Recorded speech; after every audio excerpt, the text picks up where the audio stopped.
Third, you might need SDKs or packages, something like this, right? These three things cumulatively allow you to run any sort of blockchain platform over the network. And the most important part is operating system, right? Like most of the blockchain platforms, they run on either Linux or Mac and not on Windows. But ours is unique. Ours runs on Windows, Linux, and Mac effectively. No problem. But the setting of all these things vary from step to step or from OS to OS. So just keep that thing in mind that the execution may look different. The operation may look different because of the editor, because of the platform and all.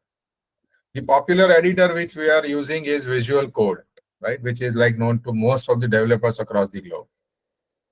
In the sandbox environment, you will need a couple of things. First of all, you need a Docker. Then you will need GitHub, but GitHub for Windows. So don't confuse around that GitHub which gets installed on your prompt and all. No, you are supposed to install GitHub for Windows. Then you need PPEX, which we can consider as a library, but over here I'll not mention. But basically you will have Docker and Docker images. Docker images which are by default gets downloaded, right? And the installation software or over here, let's say, what I wanted to discuss is this one. So SDK, or I can say languages also. So anything which you want to install.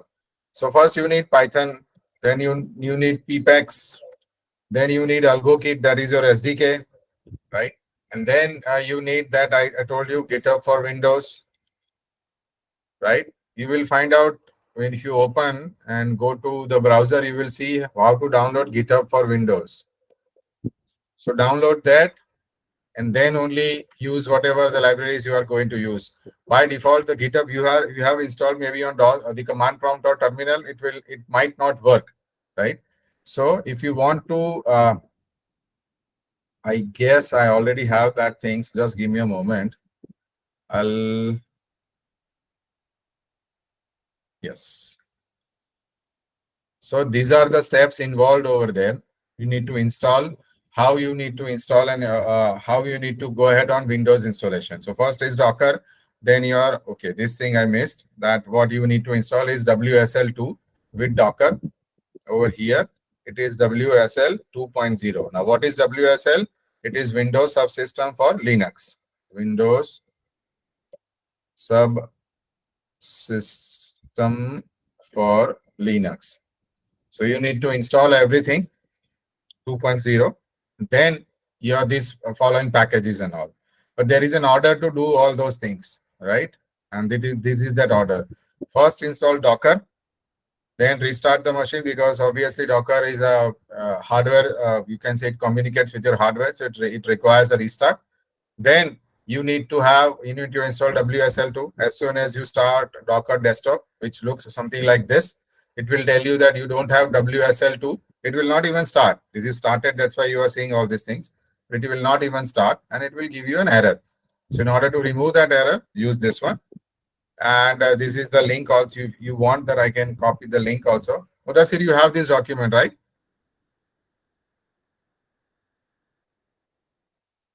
Hello? I guess he's busy somewhere. So this is the document. I can share in the chat also the link. So you can download from where you should download this one.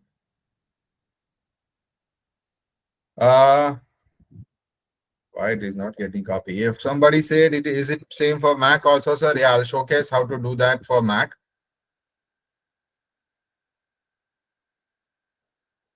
So this is your WSL update, which is required for Windows machine. Then you have Python, because when I created this document, the version was Python 3.11. Do not download from the website. Just go over here, Windows Store, Microsoft Windows Store, and search over here Python, so that you won't end up into any sort of environment problems, right? So install from here only, Python 3.11 or 12, whatever you are installing, but install from here, right?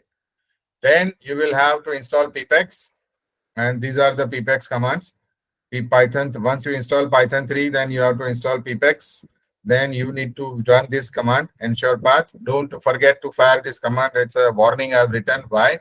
Because after installing this one, people mostly forget to fire the next one. And if you forget to fire this command, what will happen? You will not be able to use Python 3. And then you will blame Mudassir and Sunil sir that these guys have not taught us very well, that it doesn't work. So for blaming, you can use Mudassir, no worries. Then Git over here, you can download from here. And then at the last stop, you can install pipex install AlgoKit. And that's where your entire journey ends at the step number G, right? So all these steps installs, you can say, make sure that you have AlgoKit running in your environment. So how to check whether AlgoKit is running or not? So you can fire a terminal. Okay, let me just showcase that also. On Windows, either you can have CMD or you can have terminal, whatever you want. I like terminal, so I normally use terminal. Right over here, what you can do is AlgoKit --version. Now you can see that the AlgoKit is presented itself in the yellow one, and this is your version command. So over there, you will find out that it is telling me the version is 1.12.3. Clear? So once you have installed this one, then you are ready to start. So as the next step, what you are going to do? Editor. So install Visual Code. Right? We know that how to install Visual Code. It's very simple. So over here, type on Visual Code and over here. So you can download from here. Always go for stable build. There may be other things. So from here only you can identify Mac if you are using Mac. But anyways, it detects automatically which operating system you are working from. So by default, it will be over here. Then never ever install Insider's Edition or something, because those are not stable editions. Right? Then what do you need? Already we have done all these things. Windows you are working on, Visual Code and everything. So now you have set up everything what you need in order to start the local sandbox environment using AlgoKit. Okay. Any questions, guys? Sai, which link you are talking about?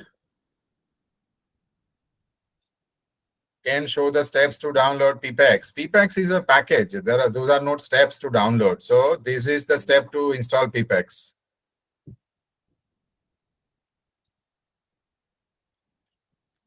Don't use that I dot, no? Or first dot. Or you can find out over, can you share the file? Yes, I'll share the file. So if you don't find out that, then you can just over here AlgoKit GitHub installation. You will find that those steps over there also.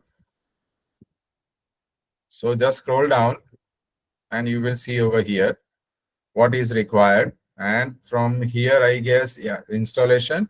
For Windows installation, it is given, but they are using Winget.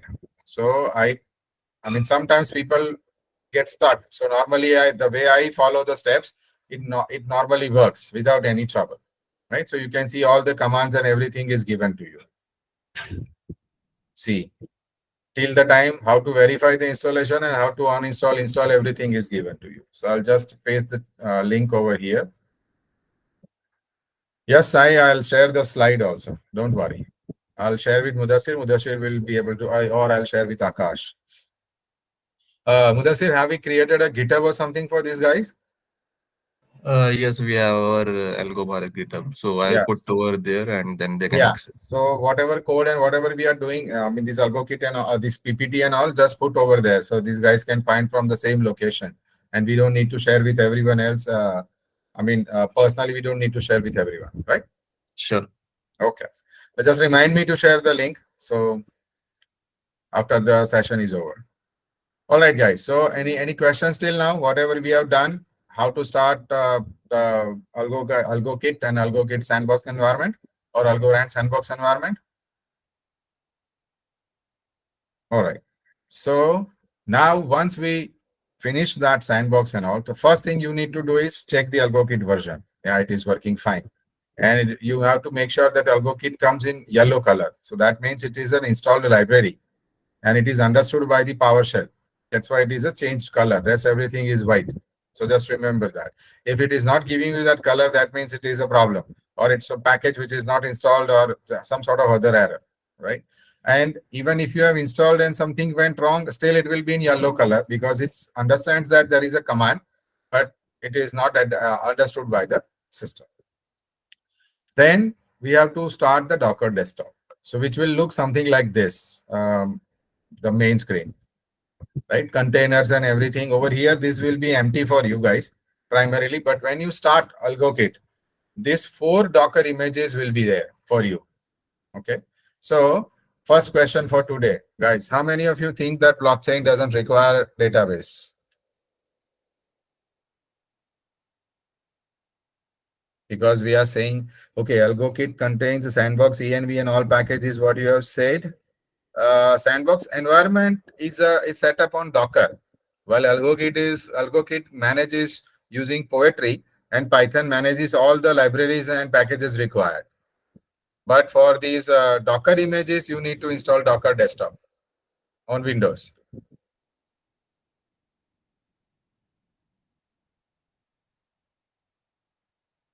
Yeah, guys. Anybody? Does blockchain require database or not?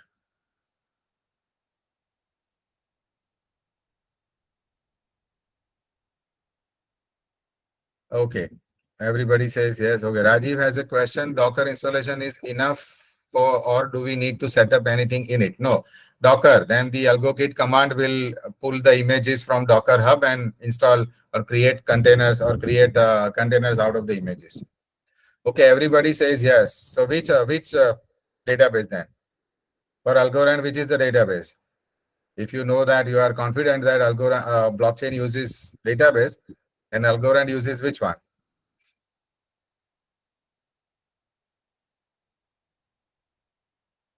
No. Oracle, you are talking about blockchain Oracle. It's not a database, it's a service. Yes, Postgres. Right? So how can you find out? Over here, if you you check the Docker images, the last image you on the left hand side is, you can see AlgoKit Sandbox Postgres, which is your MySQL kind of database, or RDBMS kind of database, Postgres. So 4 Docker images will be downloaded, right, from the Docker Hub using the AlgoKit command. But again, because you have installed, all these images will not be fetched automatically. So after you install, what you need to do is, okay, let me show how it looks like. So let us just stop everything for now. Yeah, it is done, right? So now you can see that everything is stopped. If you go over here, volumes or somewhere else, containers, you will see that this is not, okay, I can show this one, only show running containers. So now nothing is running. So once you start this Docker desktop, something like this will be there on your screen. Now you have to go back again to your terminal, and you need to do AlgoKit local net start. Now let us wait.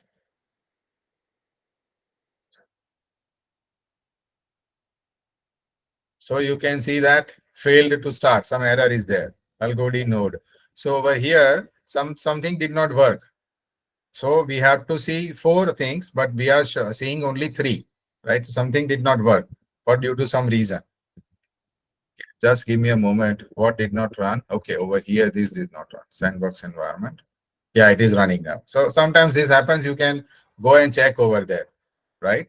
But this is the command which will give you exactly what is running and what is not running. So over here, you can see healthy, healthy, healthy, but AlgoD exited. And now AlgoD is also running. So now your sandbox environment is working. This AlgoD node, basically your wallet transaction, smart contract interaction will happen over here using this AlgoD node.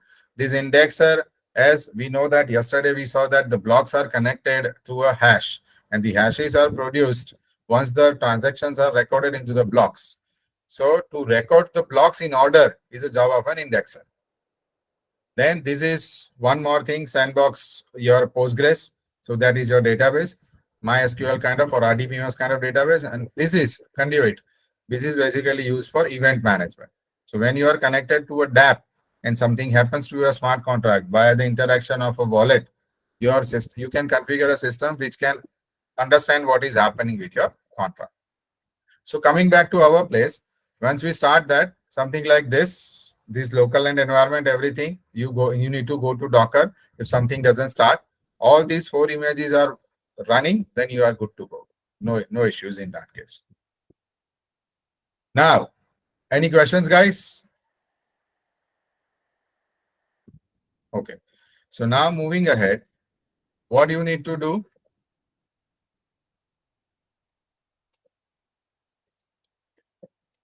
So I'll mention over here those commands also. AlgoKit, local net, start. This will start the Docker images, right, in as a sandbox environment. Okay. Then in order to get the projects, because we need templates also, no? We don't know, we are lazy people, so we know we need to get some templates ready made, because all the developers in the world, if you ask me, are lazy by nature. So over here, what we can do is the next command is AlgoKit init. This command will initiate a process to select from various predefined smart components, right? So let us go back to our terminal and let us do AlgoKit init. Okay, let me go into my folder. So over here, AlgoKit init. Once you do this, it will ask you that what you want to create: smart contract, a depth front end, or smart contracts and depth front end, or a custom template. So I'm happy with smart contract. Then the second thing they will ask is Python, tail script, or PyTail. Now currently Python, they are working on that. So I won't recommend right now to test on that. We can test PyTail. So go over to PyTail, then name of the directory. Now, since this is my fourth test of morning, so I'll just use fourth test. You can name whatever you want. Hello world, something like that, whatever you want to do, right? So let me give the name Hello World First Test. Right? Then we have to wait, because it will create the entire environment, the virtual environment for us. It will install all the necessary libraries using the Poetry package manager of Python. Hello world, I don't want to change the name, so default hello world. Then it is asking for what sort of prototype or what sort of template you want to use. Starter, that means beginners for people like us, production level, so people like me specifically, and custom. So I'm going with starter. And again, in that also it is asked that which language you want to go ahead with. So let us select Python for now. So now you can see that template render is complete. So what happened? All the necessary settings are done, but now it is asking us that whether I should run AlgoKit Bootstrap. So yes. Why? Because it will install all the packages. So yes. So you can see that now Poetry. And if you don't see this .venv, that means your virtual environment is not created, and you may end up into some problems related Python environment. And as soon as you finish, Visual Studio Code is launched automatically. You don't need to do anything, right? Over here, you have a read.md file, and this read.md file will have all the necessary things in order to run this particular project, right? So you can see what is written, all the links and everything is given on this page, right? You can study if you want. If you are struggling with any problem, see the command is also given to you. How to check the AlgoKit version, that command is given to you. Poetry, if you want to check the Poetry, if you feel that the packages are not installed properly, you can install Poetry install, which will create this venv folder, right? And then you have to copy this one to venv. If nothing works and if you are facing any problems, you can .env template to .env. So it is asking you to copy from here to this one, right? But we don't have, because over here there is nothing, so doesn't you can say need for us, or we don't need this one, right? Now if you expand this particular folder, smart contracts, there is a folder called hello underscore world, which we created while template rendering. If you expand that, you will see two files over here. One is your contract.py and the other is your deploy underscore config.py. Right? So let us see what is contract.py for us. So this particular file, basically, it imports two packages for us, or two libraries. One is, or two modules, whatever you want to call them, Beaker and PyTail. Since we are the Algorand platform has a bytecode language called Teal, but we cannot directly talk to Teal. So we have created a Python version of Teal, you can say, or we have created a bridge called PyTeal. So using Python, syntax of Python, we created some modules, packages, libraries, which will allow you to talk to your Teal implementation. So over here, an application is created, beaker.application, and in that particular thing, an application name is given to you, hello world. App equals to beaker.application, and the name is hello world. Then because this is an application we have created, we want to create a function also. So this is your app.external, which is a function. This is basically nothing more than a function. The definition is the way you define the functions in Python. So definition hello. This is your input parameter. After the input parameter is over, you can tell the compiler that, okay, now the input arguments are over. So I'm putting a star. Then what is expected output? The entire thing converts and gets converted to an expression. Then we are returning. What we are returning, output.set. So we are returning Python pt from here, this pytel, concatenating two strings, and we are converting that to a bytes, which is a data type, string, bytes, unsigned integer, signed integer. Over there, we have already added some value, and whatever we are getting from here, name, which is of type string, we can get that. So now coming back to argument, you can see that over here, pt abi string is given. So what is ABI? ABI is the blueprint of your smart contract. So over here, from here, the ABI means ABI has all the necessary data types you require. So from PyTeal, we calling that API package, and from there we are accepting the data types of variables. Since we are accepting the string data type, over here also it is string, and at the end it is also string.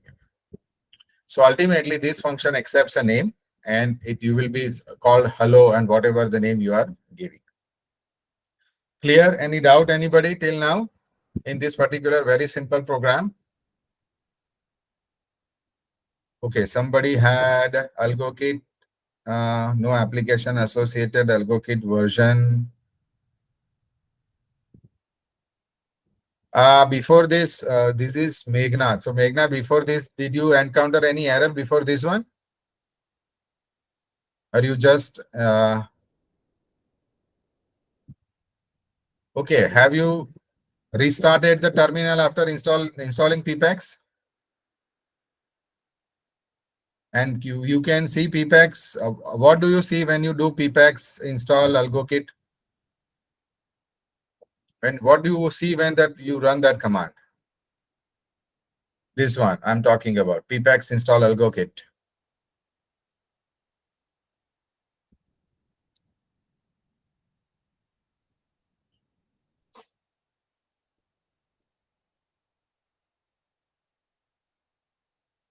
So did anybody try with me of installing the things and all? AlgoKit already exists. Okay, Rajiv, for Rajiv it is done. So ppex, yes, AlgoKit already exists. Okay, understood. And now when you run this one, AlgoKit -- version, you are getting this command. No application is associated.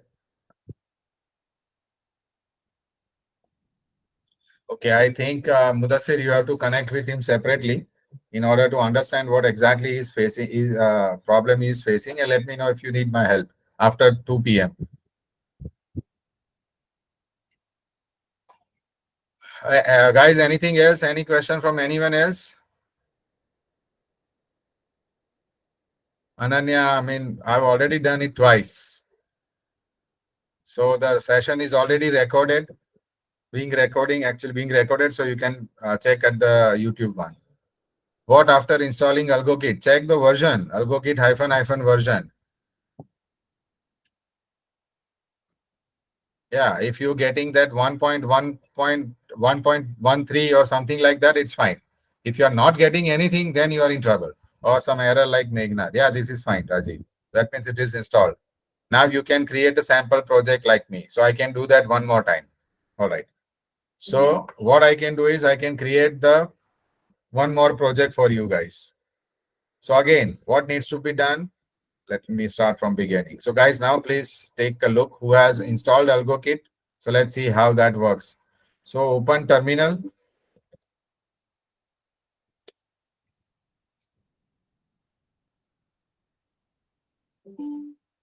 I know I'm presenting. How many times?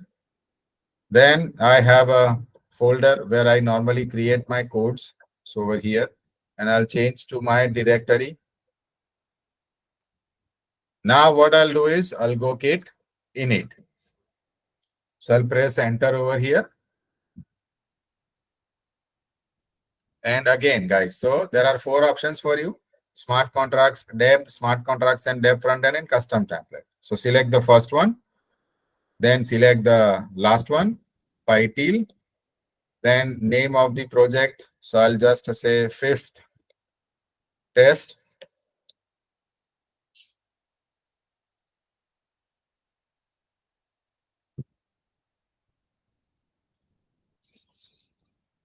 So hello world, yes, I'm okay with that.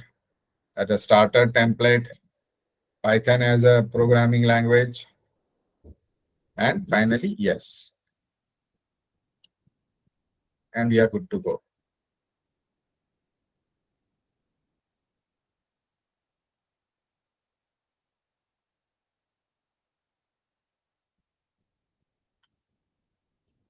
Right? And after you have done and everything worked fine, I assume that everything works fine. So over here, you will be able to see the project automatically opened in Visual Code, and you can see the smart contracts we have just seen. Okay. Any questions from anyone? This is important, guys. You need to install AlgoKit and start at the template, the first template, Hello World one. Since this is hands-on session, how many of you have done this one?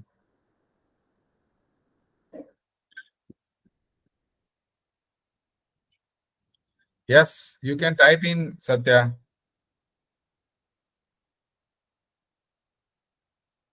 Since this is recording, this session is being recorded, we cannot allow anybody else to speak. So just write in. Aditya Singh. So you have Aditya. I hope you managed to install and everything. Okay. Vaishnavi says done. Good. Kaveri says done. Srikant, even after installing, it's not showing the version. Okay. So there are two people now. Okay. Gopal also done. So AlgoKit init done or AlgoKit installation done successfully. Satya Sai done. Very good. Nice. Nice. Nice. Okay. Very nice. Keshav, Rupantar, Lakshmi, Satya Sai. For everybody, it is done. Nice, guys. Very nice. So now let us see how to run the code then. Let us try to understand how to run the code, right? So select this one, deploy underscore config.py, the file. Go to run and click over here or either press F5. So I'm right now clicking this one, start debugging. And over here, you will be able to see some actions. So it is starting the local NAND environment. Then it will create the smart contract. It will compile the contract. And you can see that it's exported somewhere.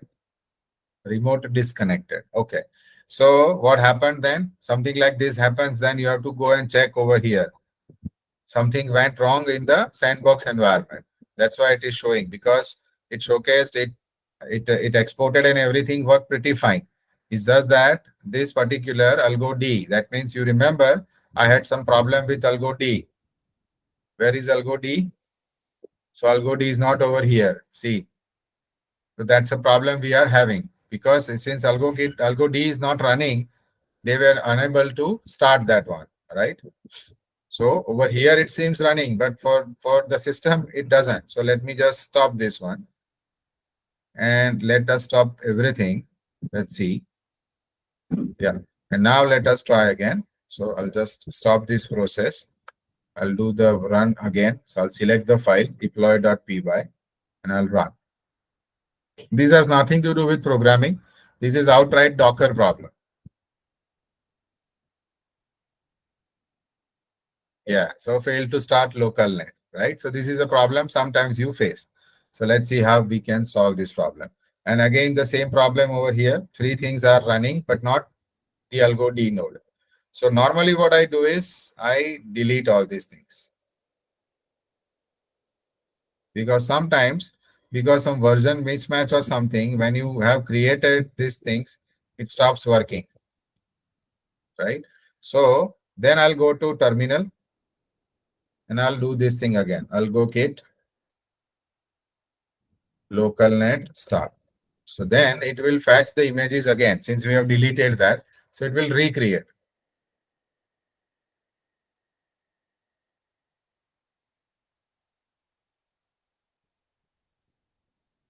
See, I think we have sorted out that problem. Now it's everywhere. It is healthy, healthy, healthy. So now if I go to my code and I can deploy this one. So let us just stop this process first. Let us close the terminal. If we cannot stop it, let us try to deploy again.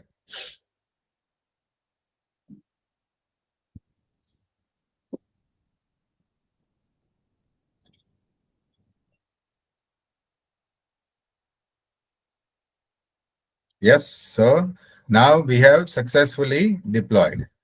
As if there is no error, you can see that first step was loading .env file. So if you now go and check the env file, you can see that this whatever the setting they have done, the virtual environment, it worked, right? So not necessarily over here, but wherever they have created the virtual environment, it worked. Yes, over here it is there. So the virtual environment they created because it is .env.localnet, it worked.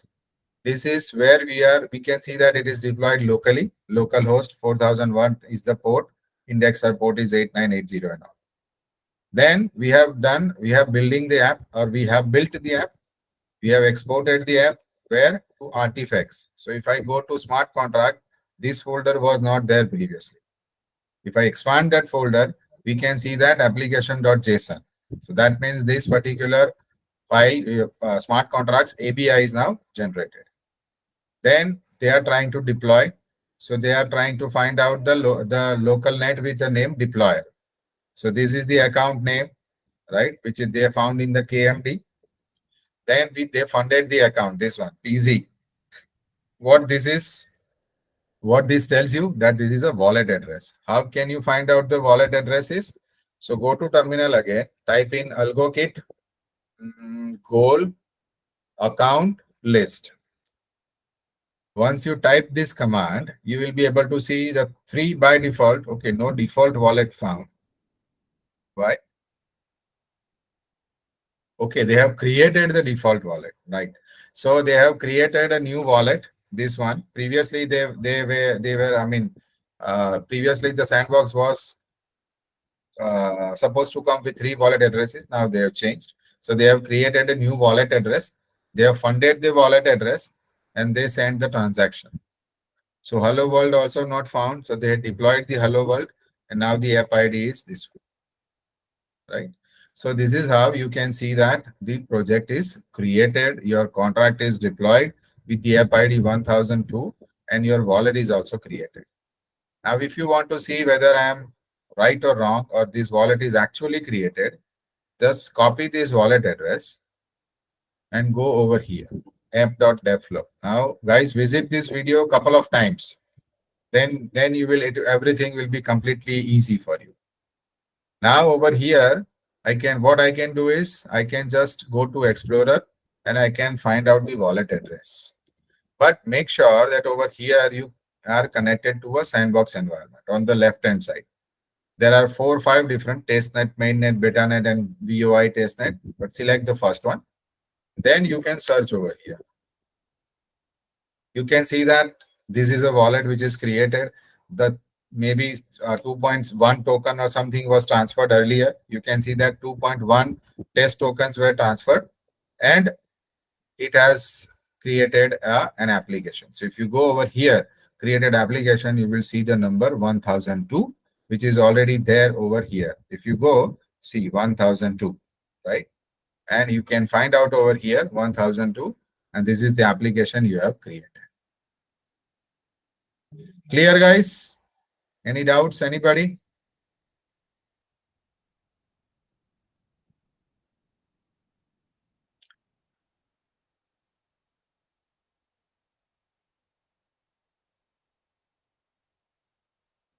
New to Docker. Rajiv, I still feel that I'm new to Docker. So don't worry. I showcased you what can be the problems, and I solved the problem right in front of you guys. And these are very common problems known to Docker. And you are not supposed to learn Docker. You are just supposed to install and understand if some problems are there with Docker. Other than that, you are going to code within your environment only. So guys, I want to know, anybody tried to deploy the Hello World? It's fairly simple. And if you have tried, if you are successful, good. Where can I find wallet address? Once you deploy that, the wallet address will be created for you on the sandbox. After you deploy, you see, if you remember, when we deployed, a wallet address is created for you. See, created account, right? This one. And that's why they are looking for a deployer, the wallet address with the name of a deployer. So that is coding. And because they could not find, they have created this particular account, and they have funded with 2.1 algos. Clear?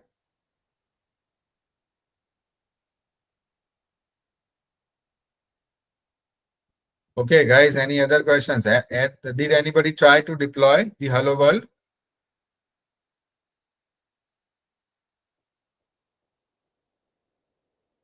Okay, the website is this one, app.deflow.org. Good one, Kaveri. So if you have deployed that, so did you get the app ID, Kaveri, after you deployed?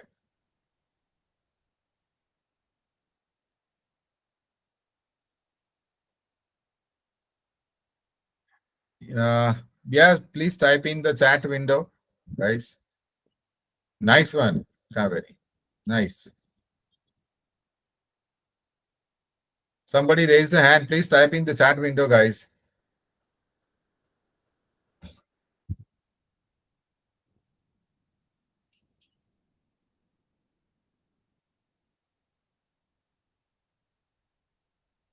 So I'll add in the how to search in for wallet in the app.deflow.org. So go over here in the Explorer page, over here. Then you can search for wallet. Or there is easy way also that I can showcase to you. So at the bottom, you can see Connect Wallet. So you can click over here on the Connect Wallet and then select Dev Wallet. Do not select anyone else, just the last option, Dev Wallet, and you will find the address over here. If you don't find that same address which we have just created over here, see, go to check the address over here. It is PIZI, right? That means the address is not listed over here. Okay, go back. Then click over here, Dev Wallets. Then go to Dev Wallets on the left-hand side. Go to Import from KMD. And you can see Deployer over here. So click over here. Click on this one. Open. Connect. And you can see the same address over here. And you can add to Dev Wallets. Once you do that, now at the bottom, if you go to Connect Wallet, go to Dev Wallet, you will see that PIZI, and then you can connect. So immediately, whatever you go over here, or all the other options will be open to you now since you have connected your wallet address. right? So one more time, I'll walk through the process again. Disconnect. If the wallet is not connected for you or not created for you, that step. So if you remember, gold wallet hyphen f wallet name. So if I want to create a new name or something, I can do that also. So let us try gold wallet hyphen f, and wallet name I want to give is algo learn wallet. So it is not recognized since I need to put algo kit. I am also trying this command for the first time, guys. No, it is not there. Okay, it's hyphen, it's unknown flag. Okay, it's just hyphen. One hyphen, not two hyphens.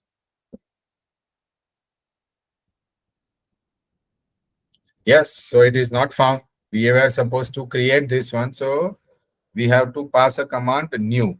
So let's see if I can do that also.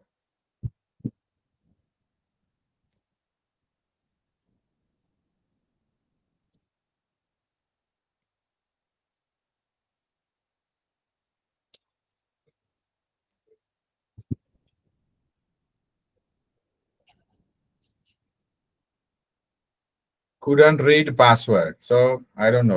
I need to figure out a way how to create a wallet from here.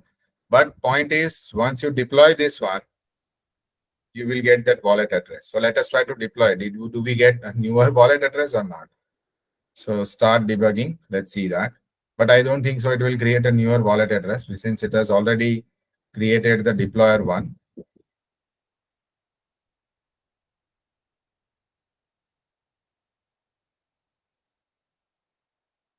No, I told you, no, that the transaction is already done. PIZI. So they have the previously it was there that PIZI was not there. So they created a new one and they funded that wallet. But now since they found out that the wallet is there, they have not done that again. All right. Okay, Rajiv, I hope you can now find out from where you can search the wallet. If you cannot do anything else, just go to Explorer and paste the address over here. Let's see. No, this is a different address. And you will get the same over here, PIZI.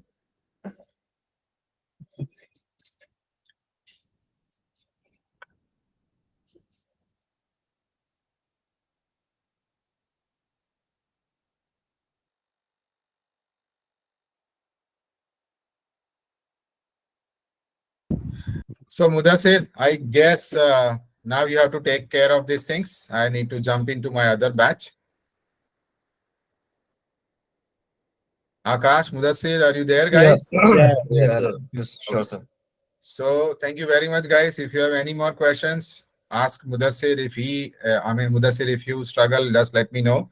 Sure. Uh, right, and I'll share the PPT and the code or whatever we have created today. In a while after my batch gets over, so you can put over the GitHub, and I'll try to make all the links and everything available in the same PPT so that they can follow. Yeah, sure. Okay. Thank you. Yeah. Thank you very much, guys.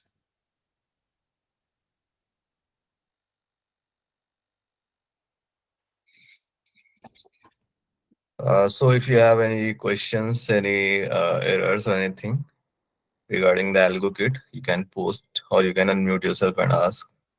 And we'll wait for next 5 minutes, and after that we'll jump into that theoretical part of what some part was left yesterday. So we'll see that.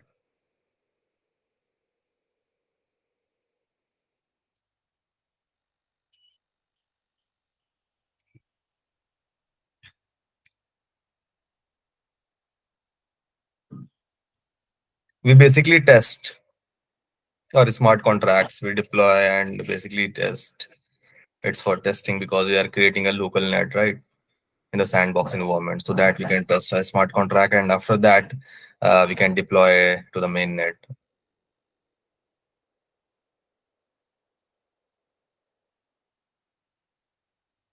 So all these three addresses it generated, it is for just test. So if you have worked on Ethereum on the remix ID, you get 15 addresses, right, with ethers. So all like the purpose of it is for basically testing and debugging. So it's similar to remix ID. You are getting three addresses so that you can test, send transaction with each other addresses, interact with these addresses. So that's all.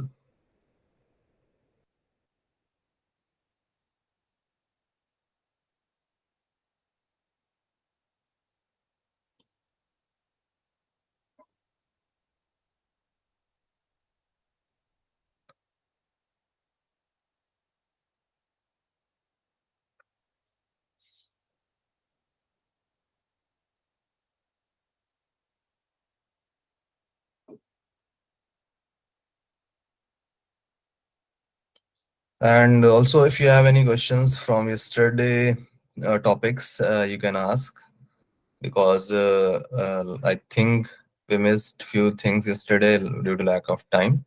So now today we can discuss and talk.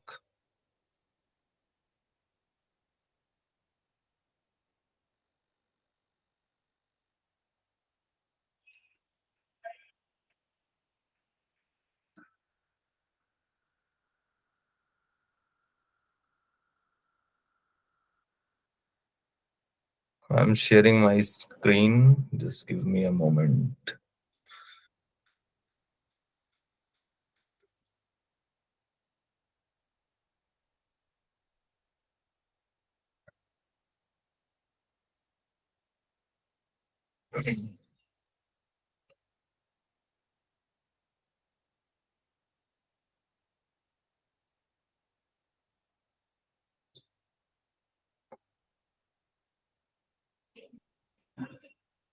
Encryption methods. Yes, sure.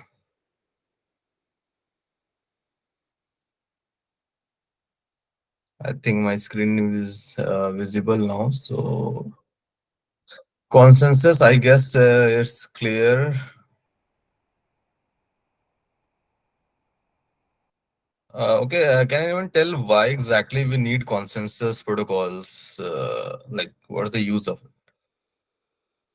You can unmute yourself, and this is basically just an interaction session. So feel free to unmute yourself. And so, why do we need the consensus algorithms, consensus protocols in our blockchains? Anyone? Guys, don't make this session boring. So unmute yourself and you can talk. Yes, anyone is there? Similar to general problem to figure out majority. Uh, okay, but like, is there anything else?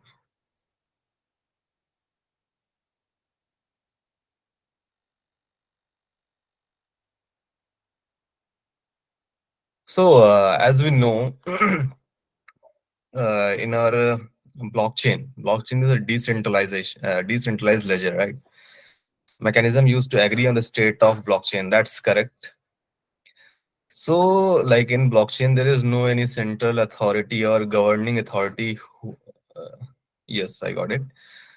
Who governs or take a look that what's going on the blockchain, who is doing right, who is doing wrong, all these things. There is no such mechanism. There is no any authority, any person or group of person like that, right?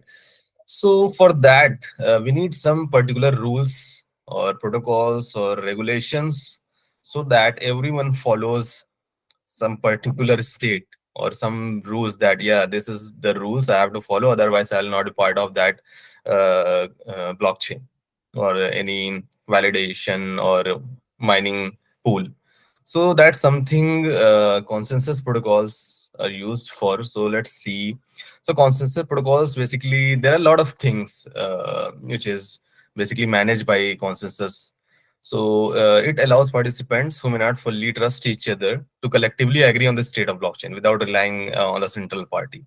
So that's something consensus algorithms make sure that every participant who is uh, validating or mining the blockchain nodes or participating in the node, they works in same state. As we can say, like there should be not any different state of blockchain, because in the blockchain everyone have the same copy of it, right, of any transaction.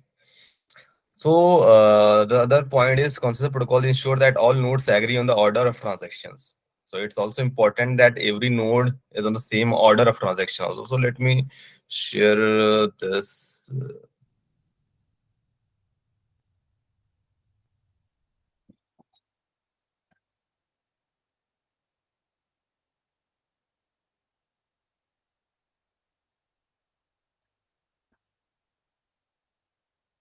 Hmm, what, I deleted it or what?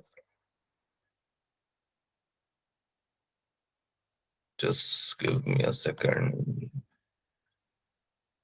Okay, no problem. So let's say this is a block. Uh, this is a block, right? So I'm creating a blockchain.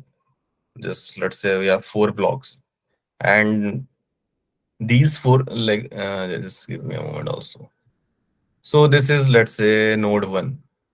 So there will be other people also like this,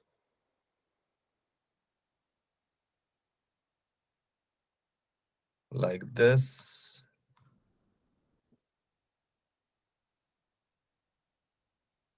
So these are few participants in our blockchain node. So they are also able to verify the transactions and all these things. So they have the same copy of all the blocks. What's in the transaction, they have a same copy. So when transaction came or a block came for validation, so it attached with every chain, because everyone will get a same copy, right? So that's why when let's say a new block is added, so it will add into this particular chain. And since everyone have the same copy, everyone, because it's a you can say in blockchain, property itself says that you have everyone have the same property.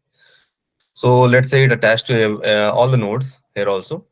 So they will verify. Let's say this validator will be chosen to validate, but they will also see what exactly in this block, all the transaction nonce values, previous hash, they will match. They will also check, and after that they will validate. Like this node one will validate. It will attach to that blockchain in all these chains, not in this particular chain. So that's why consensus protocols make sure that the order of transaction, because since everyone have this right, uh, let's say this is 1 2 3 4, this is the order, this is the fifth block. So the consensus makes sure that the order is same. It's not getting involved in between all these transactions. So that's one more use of that consensus protocol. And consensus protocol also ensure that network continues to operate even if my computer goes off, or maybe I my computer was hacked, or anything else, any problem, any fault, offline malicious activity. So consensus protocol makes sure that network will continue to work. It will do all the transaction history record and all this stuff, whether if someone nodes are offline or it converts to malicious. And consistency concept protocols ensure that all nodes have the same view of the blockchain. So that's something I have mentioned over here.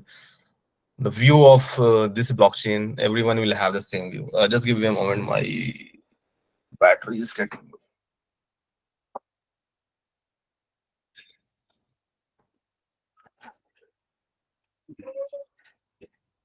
steady. Anyone have any questions? Please put in the chat box and I'll check. Also, a few more things, consensus mechanism or protocols, make sure that it basically looks, is there any attacks going on, or people are adding malicious blocks in the blockchain. So it ensures all these things. It solves competing chain problem. So if I go deep into this, so what is competing chain problem? Yes. So let's say uh, Let me create one more.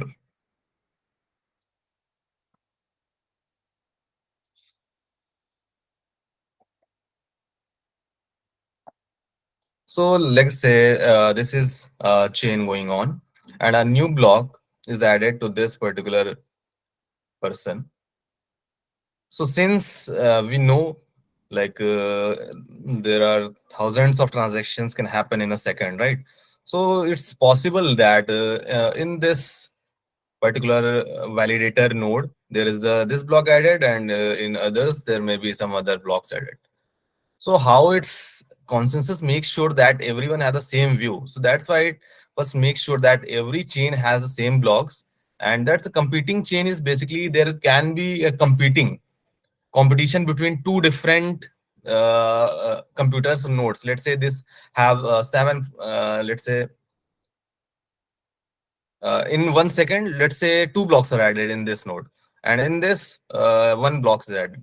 So in consensus protocol, it's already mentioned, and the rules are set that only which, like the one node, or you can say validator, have the longest chain will win.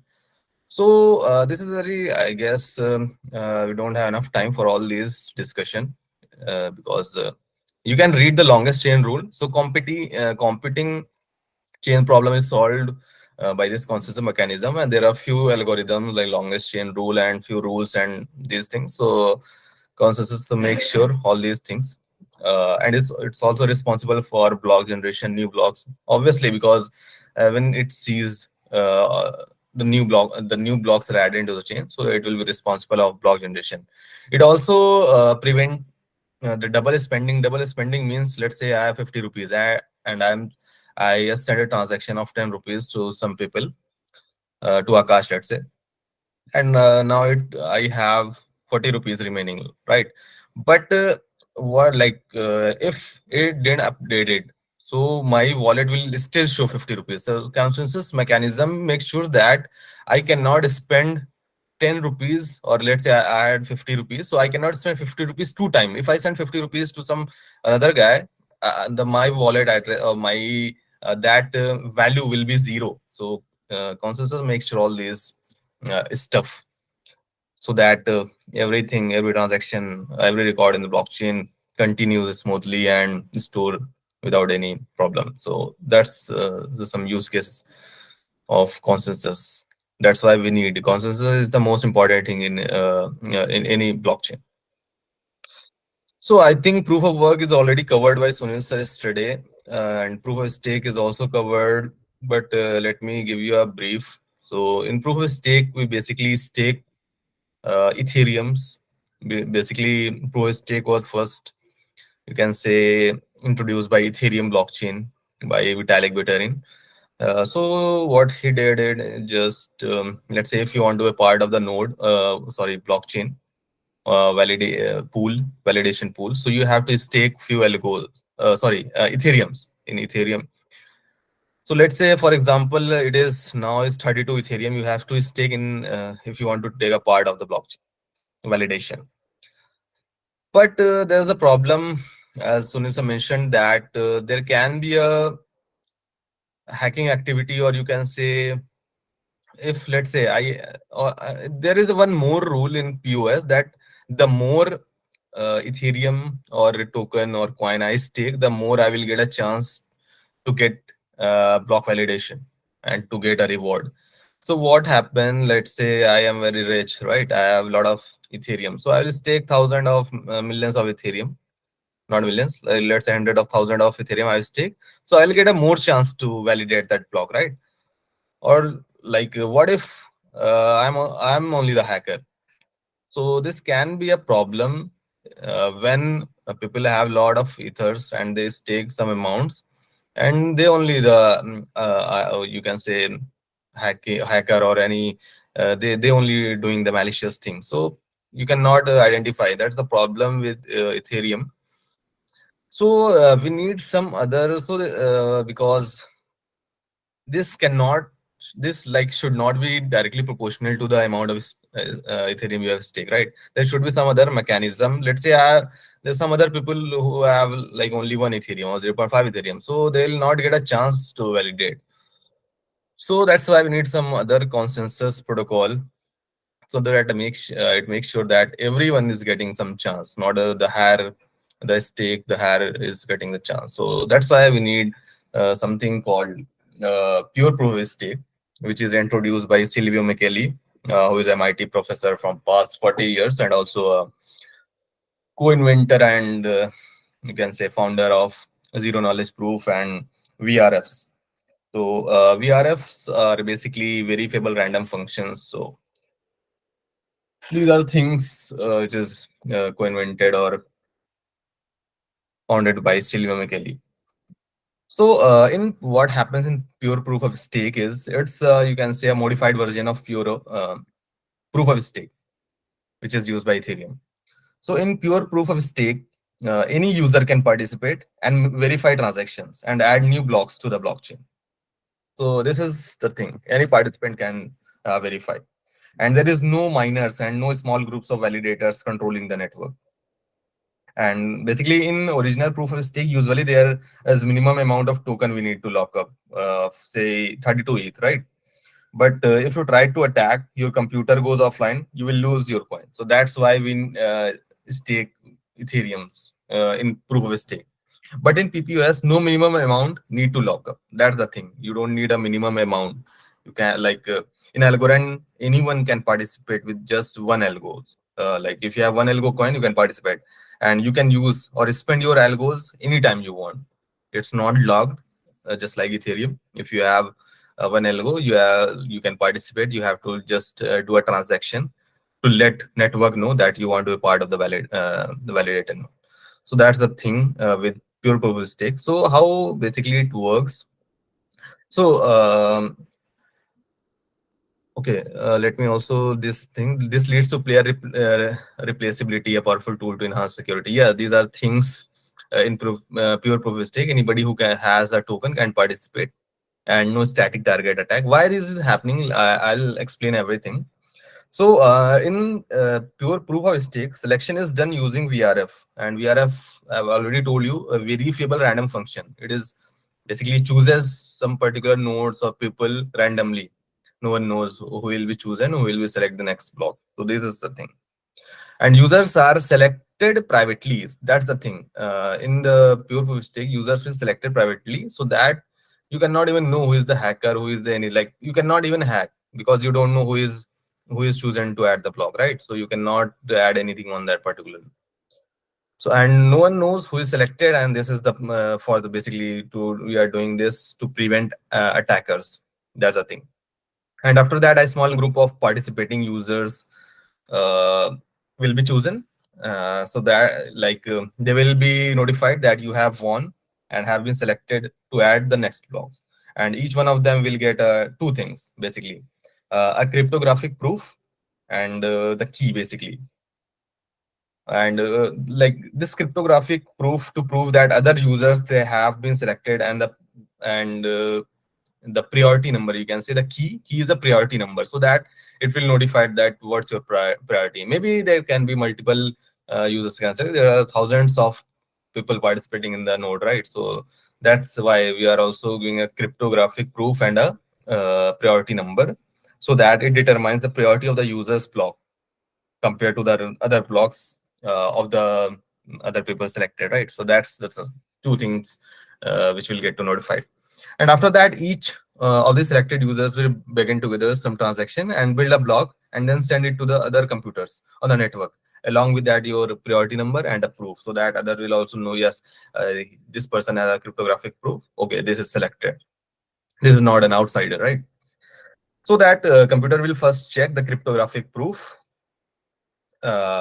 which is sent, and to see if that have selected to vote or not. So that's something. And after that, all the computers will run some VRF to select a new committee, and the selected computers in the computer will check the chosen block to make sure everything is good. So there are like let's say two or three steps in pure proof of stake. First, it will choose a block, and after that, it will choose committee who is validating that block that is chosen correct or not. After then, it will add it into the Algorand blockchain.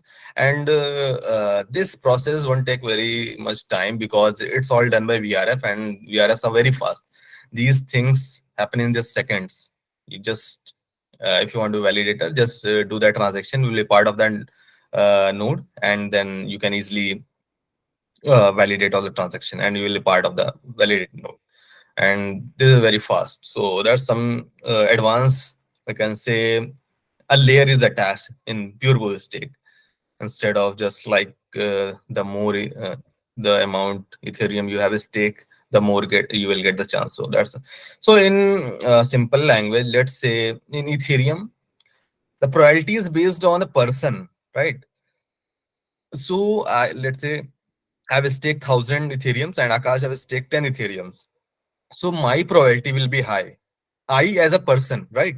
But in Algorand, let's say if you have, if I have 1,000 tokens and Akash have 100 tokens. So here probability is based on tokens, not person, not probability divided into 2%, but it will be divided. Let's say my every token will be part of that VRF. It, my token will get chosen. Let's say I had 1,000 tokens. So in 1,000 tokens, there will be a token which will chooses for the part of that validation, not the person. So that's the difference between these two in simple language. Your token will be chosen, and it will be mentioned that this token holder is this person. Let's say Akash has 100 token, and maybe Akash can be chosen.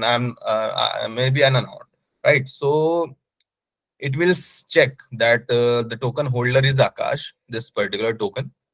So Akash will get reward or anything, something like that, if there is an incentivization mechanism, right? So that's me, like you can say in a simple language, this is the difference between Ethereum and Algorand. I hope it gets clear. If you want to read, you can also check pure proof of stake, because it's a bit complex. So you can read this and you will easily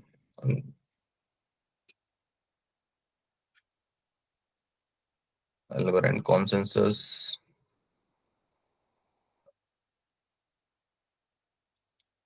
Yes, you can also check all these diagrams, how the block is first. VRF VRF is basically is just type of lottery. It runs and randomly selects a account, or you can say a token, and it prepares message to network that this particular account is selected, and the others will check, right? So in this, everything is explained very, so you can check it out. And there are a lot of, after that, soft vote and committee will choose. So there are 2 3 steps, the randomization, and after that it will certify the block and it will add it into the blockchain. So that's the uh, particular mechanism in the Algorand pure proof of stake. So I hope it is getting clear a bit. And I think we have already written our smart contracts, so we don't need all these things. dApps we know. Okay, so let's me shift to this. Okay, then why Algorand blockchain? We already know why, because in Ethereum there is a problem with decentralization, right? Everyone should have equal opportunity to get, you can say, validate or anything else. So that's why we need Algorand blockchain. Block structure, yeah, I will cover the hashing algorithm also. So this is a block structure in that particular Andres website already covered, I guess.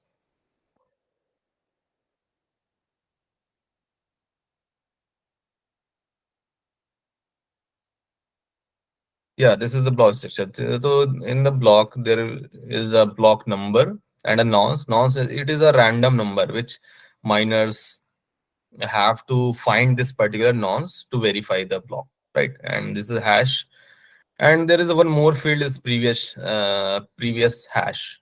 So in the blockchain, you can check there is a previous hash also, so that it linked with the blocks, right? So you can check the hash is 00015. So in this previous hash 00015, so that's why the block 2, it points that this is his previous block. So it basically, previous hash is used for pointing.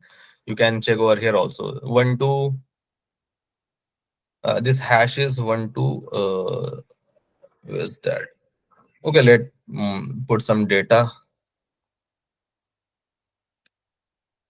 So I have mined this, let's say, and since this is a genesis block, you can say zero block number, first block you can say. So that's why the previous hash is zero. There is no any other different blocks behind this, right? And after that, let's say, oh gosh, and I've mined this. So it will automatically, in this previous hash, you can see uh, this hash will be added to this, linked basically. And similar to, let's say, why it's not connecting this previous hash is B3. How? Okay, it's updated now. Okay. Yeah, it was like some glitch. 00043. As you can see, 0043, the previous, like it's linked, right? And then similar to that also, it's not updated, but yeah, yeah, it's updated. 639A. So this hash is 639A. So it's linked to this previous hash, right? So that it can get trail of that transactions or what's in the blockchain. So if I have block number 4, I can track all the blocks uh, previous to this, right? So that's the thing. So this is the block structure. You have block number, timestamp, previous hash, hash, data, nonce, and everyone is connected to each other. Everyone have the same copy. These are, you can say, computers, nodes, and they are connected to each other, so that if new blocks is added, everyone will have copy, and it will select and it validate, and everyone can check what's in that particular block. What's the data? Is it good data or not? Now hashing. So it basically, requirement of hash function is few things. So it should be a one-way function, so that no one can basically go back. If you have hash, you cannot get its input, right? You can generate it once, not once, but one way basically. If you have created, let's say there is some input and it generate a hash, so you cannot get that input from hash, right? So that's the thing, it should be a one-way function. Then only it will be a good hashing algorithm or hashing function. And it should be deterministic, and it should be fast computation with stand collision and avalanche effect. So let's see all these in detail. So one-way function, as we know, so for example, let's say you put into the hash function, it will give you an output as a juice, and but you cannot get fruits from this juice, right? So that's this is an example of one-way function. You can get juice from all these inputs, fruits. So similar to that, if you have any data input, you can put in the hash function, you will get a hash, but you cannot get the input from that hash. That's the thing the one-way function means exactly. Deterministic. So let's say this is particular few input, and I put into SHA 256 algorithm. It gives me this 3F, this. So no matter how much time I put this, it will give the same. It is deterministic thing. I like, for example, in this Andres hash. So data is Mudassar, let's say. So it generate this hash, right? So no matter how much time I delete of, again I have written this, it will give me same hash. I've copied this. You can check over here also. Okay, sorry, I cannot put over here because okay, over. You can say A6A1 the same hash. So the hashing function should be a deterministic value. That's the thing. Fast computation means it should not take much time, because if it takes time, so our blockchain will be slow, right? Because every data and every transaction we have to convert into the hash, right? Because we are storing the hash in that particular blocks, right? So that's why it should be very fast. Withstand collision means there should be no two different, you can say, let's say input is James and Ellen. There should be no single uh, hash value should be given. For example, let's say for Mudassir, this is the hash. For Akash, there should be different value, right? So this is the withstand collision. There should be no two different getting the hash values for the two inputs. So this is basically means withstand collision. And avalanche effect is basically it's a phenomena where a small change in the input of a cryptographic function result in significant change of the output, as you can see over here also. So let's say Akash, I'm putting a space. You can see the whole hash is changed. Just a significant, I'm making a change into the data. Let's say full stop. The whole hash value is changing, as you can check, right? So that's something you can say. If I'm adding something, it's changing the whole hash value. So this is the avalanche effect. If you are changing any just a bit, it's a 000, this is the thing. You have change a bit by one, like the whole hash will change. That's the avalanche effect. So that's the property of good hashing function, hashing algorithm, that it withstand that particular thing. If you're changing input by a bit, the whole hash value should be changed. And I hope everyone knows coin versus tokens. What do you say? You can put in the chat box. Do you know? Or you can tell what's the difference between coin versus token. What's the difference? If anyone wants to speak, you can unmute yourself. We can discuss. Or maybe they are same. What do you think? Coins and tokens are equal or not?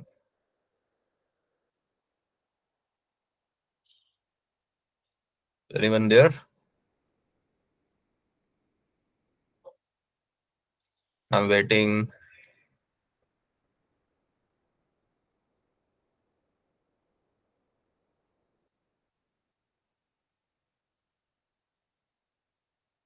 Anyone?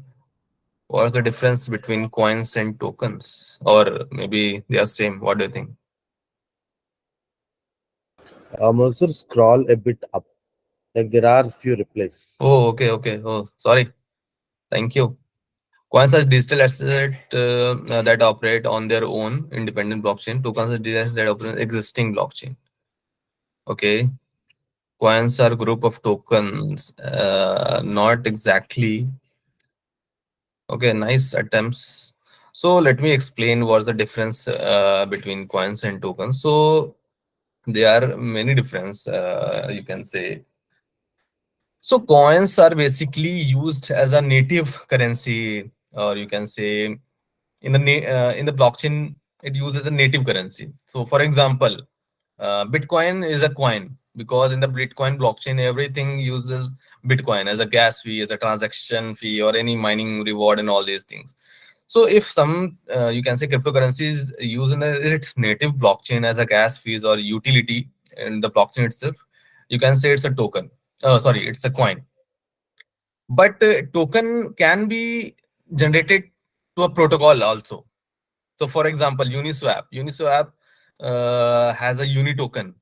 So this is Uniswap is not a blockchain, right? It's some protocol built on the top of some blockchain. Like Uniswap is built on Ethereum. But in Ethereum, the coin is Ether. You can see the Ether is used for all the gas fees and everything, right? So that's a coin. In Algorand, Algo is a coin. And if some protocol builder, let's say Goracle or any different protocol built on Algorand, they have created its currency. So it will be called as token because it's not a blockchain. And that's the main difference, basically. It's a blockchain dependence, origination, use case, and all this stuff. So that's the main difference between coins and tokens. Coins are used as native currency, and tokens are some protocol layers, you can say. Yeah, we have covered. So yeah, proof of stake. This is the diagram, and I've shared the link also. You can see there's let's say 2 or 3 steps. So one account is chosen to propose a block, and after that, committee choose a soft vote on the proposal. who will get chosen, and after that a new committee choose the vote that certify the block. So let's say block is chosen, it will certify that yeah, this is a good block, this is correct. So it will then add it to the blockchain. So that's the whole pure proof of stake. So now let's check a few data of Algorand. So Algorand is completely green blockchain, and it has negligible footprint. So for example, Bitcoin like has 930 kilowatt hour per transaction. This is a thing, but Algorand has 0.0000, like negligible footprint. So one more fact is Bitcoin uses the amount of energy per year is equal to amount of energy used by few countries. You cannot imagine, like for like say Switzerland uses X energy in the whole year. The whole country is use X energy. So Bitcoin also uses the same energy for the miner, for the mining all these computation power. So that's very, you can say, not energy efficient, and it takes a lot of energy. That's why we need some different protocols or a consensus to save our energy. That's why Algorand and pure proof of stake consensus uh, is founded by Silvio Micheli, so that we can conserve the energy and we can make carbon footprint negligible. And if Algorand generates any carbon footprint, it basically trade in the carbon market so that it can make it negligible also. So that's the thing. There are a few core functionalities also which is built into layer one. You don't need to write smart contracts to generate tokens like in Ethereum. You have to generate tokens, right? ERC20, all these things. But in Algorand, there are Algorand smart standard assets which are built in a layer one. You can just use it, right? So there are atomic transfers. You can swap using the atomic transfer. There is a rekeying mechanism which you can basically add multiple keys to your Algorand address, you can say, right? And there is state proofs. So state proofs are cryptographic proofs of the state of the network of the Algorand, which itself that allows decentralization bridges. So state proof, let's say I am currently working on Algorand, right? But after some time I want to migrate. So state proof helps to transfer all the data from one blockchain to a different blockchain. That's the higher view of the state proofs. So that's the thing. On-chain randomness. So using the VRF, the values getting, it's on-chain randomness. It's not generating from some off-chain beaker or any beacon. Sorry. So it's on-chain. So you can check, verify that it's random or not. So that's the few core functionalities. And there are standard assets of all Algorand. So it's used in you can say fungible tokens, non-fungible, restricted, and restricted fungible tokens. So basically we use these in game point or stable coins, because if you have fungible token, you can use in stable coins like royalty programs, system credits, all these cryptocurrencies. Non-NFTs, non-fungible token are nothing but NFTs. So it can be a game item, supply chain, or any certification collectible. As like in challenge one, you have seen your certificate, right? It's NFT. It's a ASA. They have created an ASA, and it just, you can mint it and you can hold. Restricted, and these are also few standard assets, you can say, for like if you want to have security, government issues fiat, or some particular restriction are there, so you can use that RFT and RNFT. So that's few things. Few more things built in layer one is basically Algorand is mostly famous for its cost efficiency, because in every transaction the gas fee is 0.001 algo, which is like approx 0.003 USD, just cents in rupees, like.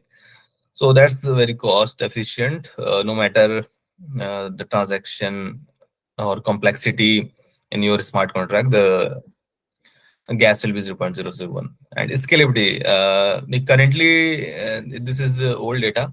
Currently it has reached to 10,000 TPS and less than 2.8 second the instant finality and the block generation time. So that's the thing.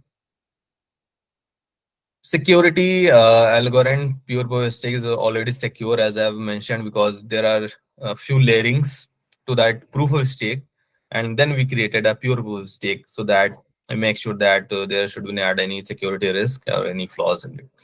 And low energy consumption, because it runs on VRF. There is no, we don't need any computational power. We don't need any mining power, so that we are not mining here. We are just validating using the VRFs, and yeah, that's why it's very low energy.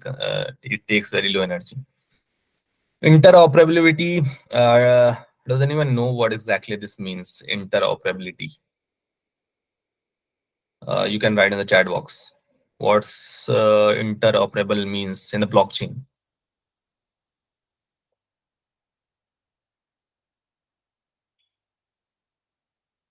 You can unmute yourself also. Like we are discussing over here.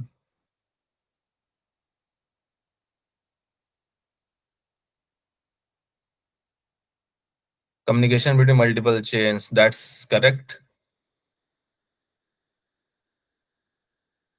Anyone else?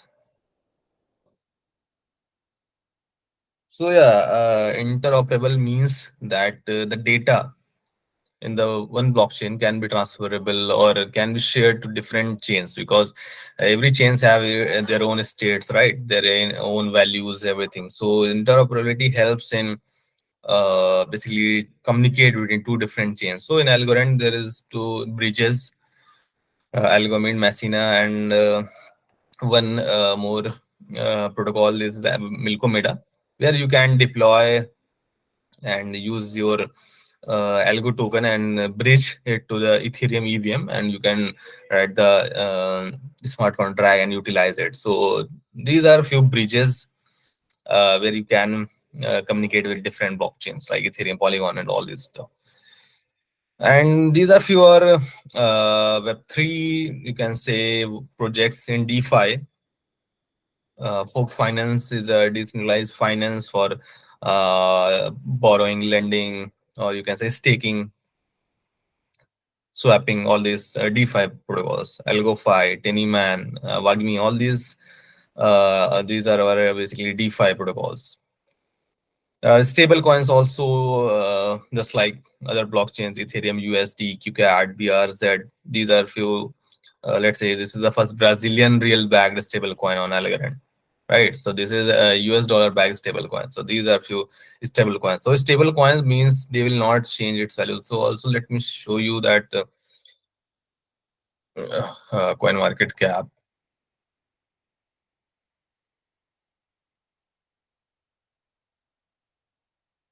So this USD is stable coin. So you can say this will remain at $1. This is 0.00, like 0.9999. And this approx to, let's check the chart.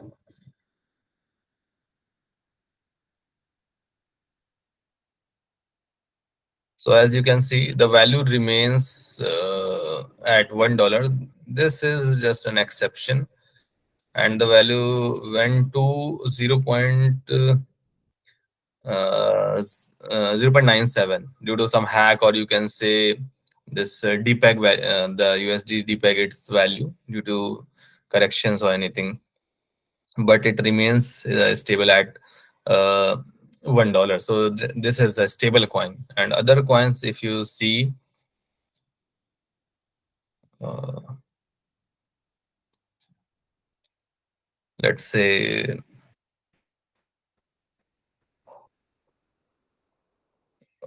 any coin, let's say Solana.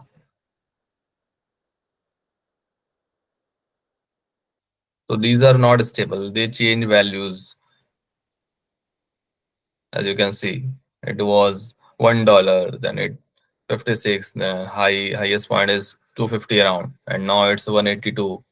So this can be down also. So that's the thing with these coins, like Algorand, Ethereum, Solana, Sol. All these are not stable coins. So that's why we need some stable coins also, so that we can put our let's say I have some amount, so I don't want it to fluctuate according to market. I want to store in the stable coin, so I can use USD. I can swap my Algorand or Solana or Ethereum into USD stable coin, USDC or USDT, or there are a lot of other stable coins. So it makes sure that the market maybe goes down, but it will be stable because these coins are backed by some real values, real currencies. So that's why these are stable. So that's the stable coins. Just give me a moment.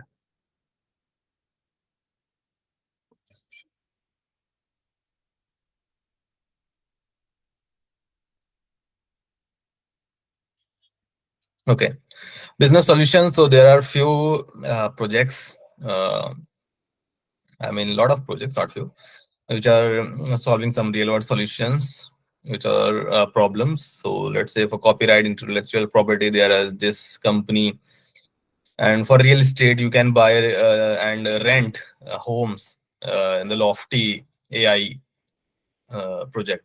So if you can check lofty.ai, you can rent using cryptocurrencies the houses. That's like great, right? You can music for we have Limeware, Napster, and Climate, and all these different projects in our ecosystem currently. So we have some analytics. So transactions 7 days are this, 4 million total addresses. These nodes are this. Total essay created 7 million. For governance, 2 billion algos are committed, and latest block 3.4 second. This is old data. For now, it's 2.8 second. In 2.8 second, you can create a block, right? That's the latest block time. And the transaction fees is 0.001. It's fixed, right?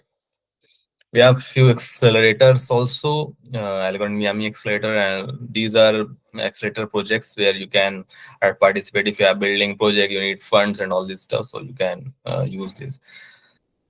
Developer Greenhouse happened last year, so these are few, you can say, developer related things. If you are willing to work, want to participate, you can check it out, this greenhouse. And also there are few boot camps lined up, so Akash and I will notify you when these boot camps happen, all these. So you basically in these boot camps, we build the whole project from scratch and deployed on the Algorand blockchain, so you can learn a lot of things that. And always use this when work with um, Algorand, which is Algorand developer portal. So there are a lot of resources available over here, challenges, contests. As you can see over here, there are a few challenges, tutorials, bootcamp solution, blogs, build. There's a lot of resources available. You can check it out over here also. Yeah, how this, because it is backed by original currency. Like let's say US dollar, that the currency used in US.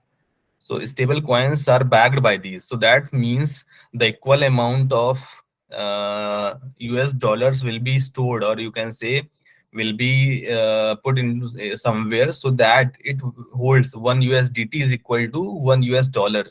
So one cryptocurrency, USDC, is equal to $1. How can this possible? So that's why we need equal amount of US dollars or any stable backing which is used in different countries will be stored somewhere, will be logged, or you can say staked or something like that. So that's how these stable coins stay stable always, because they are backed by values. People are not basically you can say using that liquidity, right?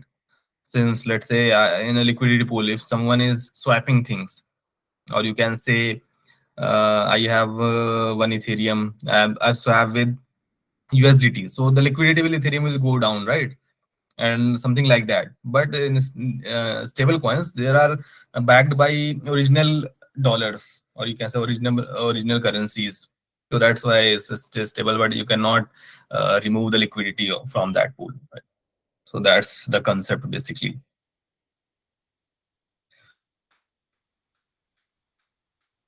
I think I've covered everything. Yeah, now we have 15 minutes left. If you have any questions, anything, I'm here for next 10 minutes. Let's you can unmute yourself. This was will we get the slides? Yeah, for sure. We'll share the slides with all the ABCs and you can check it out.